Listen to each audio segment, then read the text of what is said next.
First, let's go over the steps for solving rational equations, and then we will do a couple examples. The first step in all rational equations that you're solving for are to first list the restrictions in the denominator. Meaning, is there any value that I can plug in for x that makes my denominator 0? There is nothing in this x over 3 term, but in the x over 9 term, the denominator cannot be 0. So that means my restriction is that x cannot be 0. The reason that is important is that if you get x to equal 0, when you go to solve the full equation, then there will be no solution. So step 2 is to clear the equation of the fractions by multiplying every term in the equation by the LCD. So the LCD is 3, and then we have an x. That is it for the fraction or for the denominator. So I just go through and I multiply every term in my equation by the LCD. So I have x over 3 times 3x plus 9 over x times 3x equals 4 times 3x. Part of step 2 is to make sure that you do simplify the equation. So for example, I have this right here. The 3's will cancel out and we're left with x squared. Here the x's cancel out and we're left with 9 times 3 is 27. And then we have 4 times 3x. So that is going to equal 12x. So that means that step 3 would be to solve this resulting equation. It doesn't matter if the equation is linear or quadratic, whatever the equation is, solve for x. Because I do have an x squared, this resulting equation is x squared. Remember, you have to have everything over to one side, so minus 12x plus 27. Then we need to factor this equation.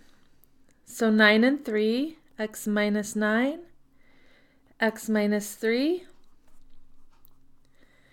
And the values that make x minus 9 equal to 0 is positive 9 and x equals positive 3.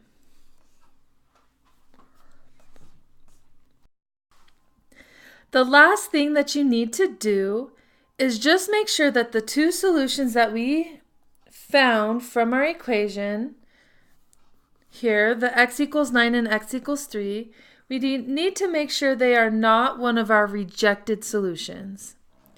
Because they are not, neither one of those are 0, then 9 and 3 are our two solutions. So our final answer would be x equals 9 and 3.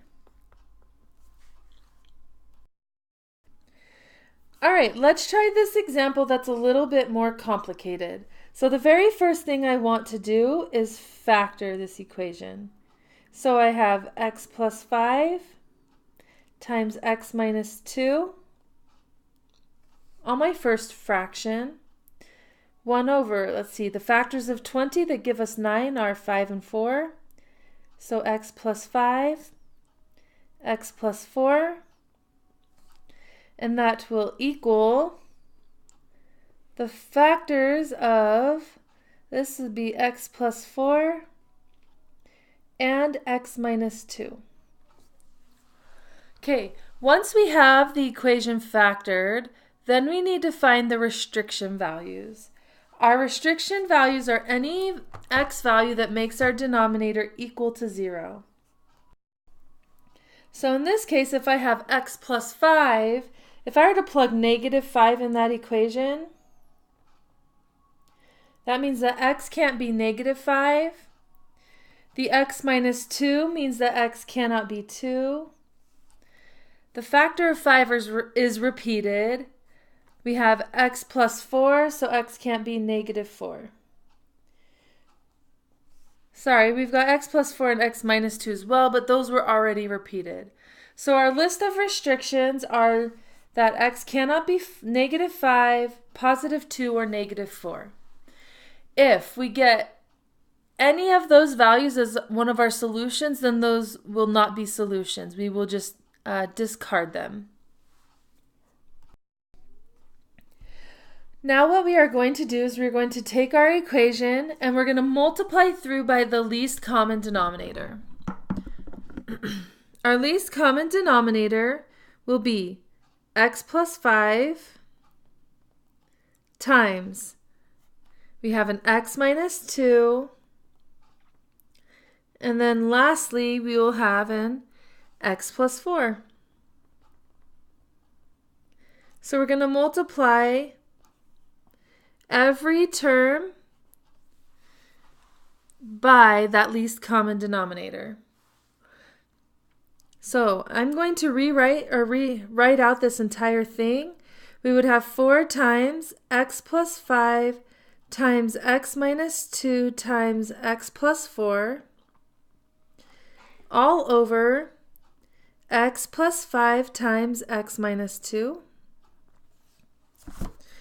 minus 1 times x plus 5 times x minus 2 times x plus 4 all over x plus 5 times x plus 4.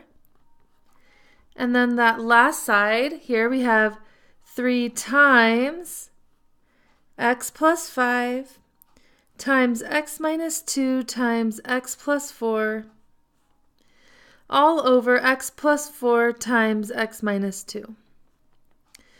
Now you'll get to the point where you can start to see the canceling so you don't have to write out the entire equation.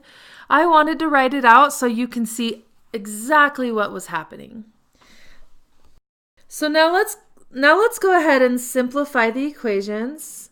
So we have the x plus 5 and the x minus 2's cancel out here. The x plus 5 and x plus 5 and the x plus 4's. And then the x plus 4 and the x minus 2's. So the next resulting equation is going to be very simplified.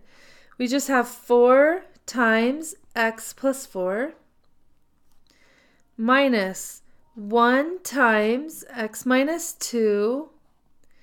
And I bet you know what I'm going to say. That minus sign is very important. You do need to distribute that through to the entire equation. This is going to equal 3 times x plus 5. Let's go ahead and solve the resulting equation. So distributing the values through, we get 4x plus 16 minus x plus 2 is equal to 3x plus 15. All right, we end up with some pretty interesting things are going to happen. We have 3x plus 18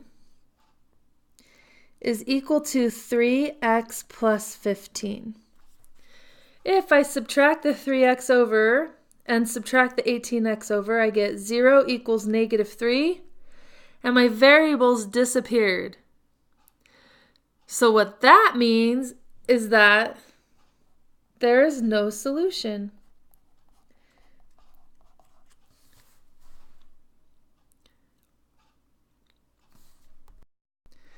So that is another way on these problems that you can get no solution, is if your variables just disappear. The other way you can get no solution is if your solution is one of the restriction values.